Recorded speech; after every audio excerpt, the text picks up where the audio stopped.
If you've been doing yellow zone roaming and building your foundation there, you're ready for this. Black zones are where solo roaming actually pays off. Better multipliers, more content, more silver, faster progression. Everything you've been building toward leads here. But I know what's stopping most of you. It's not that you don't want to go. It's that every time you think about it, the same question comes up. What if I lose my gear? And that fear is real. It's kept more players out of black zones than any gank ever has. So before we get into what you actually do out there, we're going to settle that question once and for all. Because once you understand the real math behind the black zone roam, you'll wonder why you ever waited. 3 things before we get into it. First, you need a working foundation in yellow zones before this makes sense. A place you can always return to, always progress safely, and always rebuild from if things go wrong. If you haven't watched the How to Start guide yet, that's where you want to begin. Links in the description. Go watch that one first. Second, your build matters. I have a video covering 17 builds, one for every weapon tree, all built for solo roaming. Whatever you want to play, pick one from that video and it will work perfectly for everything I'm about to show you. Links in the description. Third, black zones are full loot PvP. If another player kills you, they take your gear. That's the rule. But by the end of this video, that rule is going to feel a lot less scary than it does right now. This is the most important part of the entire video, so pay attention here. The biggest reason players quit black zones isn't gankers. It's not bad luck either. It's overgearing. Taking a set they can't afford to lose, then spending the entire roam in a state of anxiety, making bad decisions, and rage quitting when they die. So here's the rule. Your first black zone set costs around 50k silver. Flat 4.1 gear, no expensive artifact pieces, cheap consumables, everything included. That's your budget. And the moment you buy that set, it's not yours anymore. Say it to yourself before you even walk through the portal. This set is already gone. I'm not protecting it. I'm playing with it. That single mindset shift changes everything about how you move out there. You stop making fear-based decisions. You stop hesitating at objectives. You start playing the game instead of playing scared. And here's the real math that makes this mindset easy to hold. A single spiked boss in the black zone drops around 2 sets worth of silver on average. That's your 50k back from a single mob.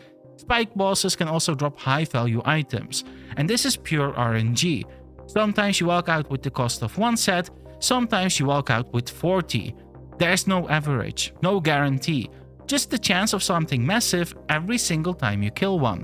One solo camp alone can give you anywhere from 2 to 30 times what your set cost. But here's the thing most guides never tell you. Even if you lose your set, you still win. Because the fame you earn from Black Zone PvE is worth more than the gear you lost. The Destiny board progression you gain from a single Black Zone session has more long-term value than any 50k set. So the math almost always works in your favor, even on a bad run. Go in with a set you're ready to lose and come out with silver, fame, and the kind of experience that actually makes you a better player. Alright, let's talk about actually getting into the Black Zone. You're not just walking through a random portal, you're taking a safe portal, and this is important. Safe portals are found in portal towns across the Outlands. For a small silver fee, they teleport you instantly to a random location within that portal town's assigned region of the Black Zone. A map overlay shows you the destination range before you commit, so you know roughly where you're landing. When you arrive, a personal safe portal opens at your location and stays open for 90 minutes. That portal is your free ticket back to the portal city whenever you're ready. It only shows on your own map, so no one else can use it. This is important. The safe portal is both your entry and your exit. It removes the feeling of being trapped, which is one of the biggest mental barriers for new players. You always have a way home. After taking the safe portal and landing, here's exactly what you do. First, check the zone. How many players are showing in the zone count next to the zone name? If something feels off, Too many players or a dangerous situation right on top of you as you land, just take the safe portal straight back. No shame in that. Live to roam another zone. If things look calm, check where you are. Look at what zones are connected to yours. Decide which direction makes the most sense to start moving. Then check whether there are any objectives on a timer worth going for. If not, find the nearest solo camp and start the routine. That's it. No dramatic first move. Just zone in, read the situation, and start moving with purpose. The activities in the black zone are the same ones you already know from yellow zones.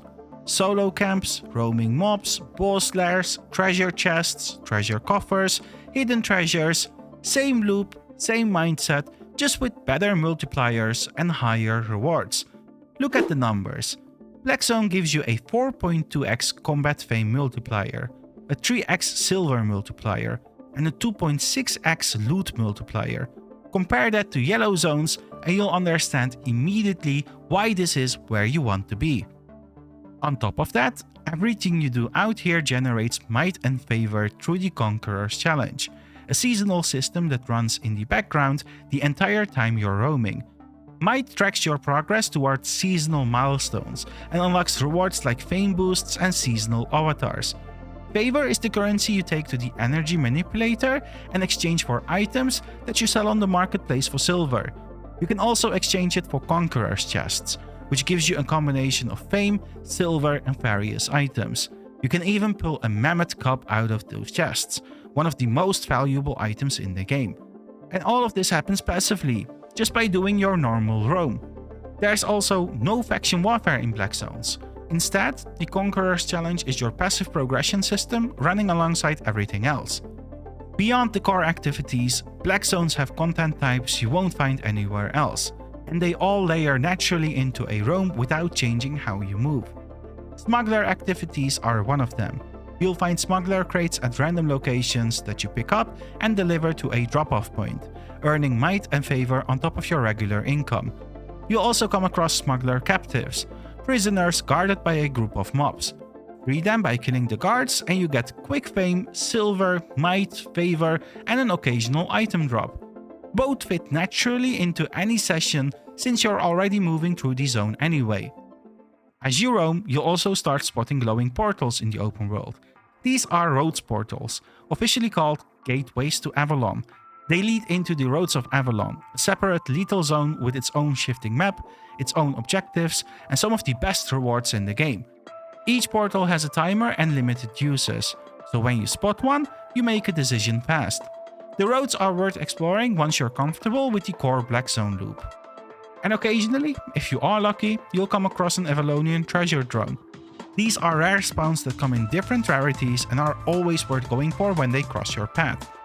Then there's PvP, and this is the biggest addition Black Zones bring to your roam.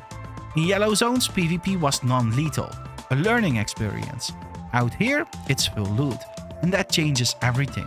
A successful fight means you'll walk away with whatever your opponent was carrying. Their gear, their loot, all of it. You're not out here hunting players, but when a fight comes to you naturally and you win it, that single kill can be worth more than an entire session of PvE. It's the most unpredictable income source in the game, and as your experience builds, it becomes one of the most consistent ones too. That's the full picture of what's available to you out there. And a good session is just that loop running continuously. You move, you hit everything that crosses your path, you stack income from every direction at once, and you come home when the math makes sense. Simple in theory, and after your first run, simple in practice too. One thing to always be thinking about while you're out there, your inventory value versus your set cost. Once what's sitting in your bags is clearly worth more than what you're comfortable losing, that's your signal to think about resetting. Head back through your save portal, sell everything, and head out again. Don't wait until you're over 100% carry weight either. That slows your movement and makes you an easier target. Stay light, stay mobile, stay profitable. That's how you approach your first Black Zone roaming session. Cheap set, right mindset, save portal as your entry and exit, and the understanding that even a bad run is rarely actually bad.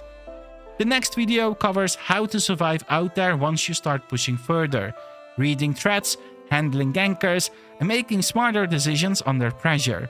That one's up next. If you haven't got your build sorted yet, the 17 builds video has one for every weapon tree, links in the description. So, are you going on your first Black Zone roam after this? Let me know how it goes in the comments. Drop your experience, good or bad, I want to hear it. I'll see you in the next one.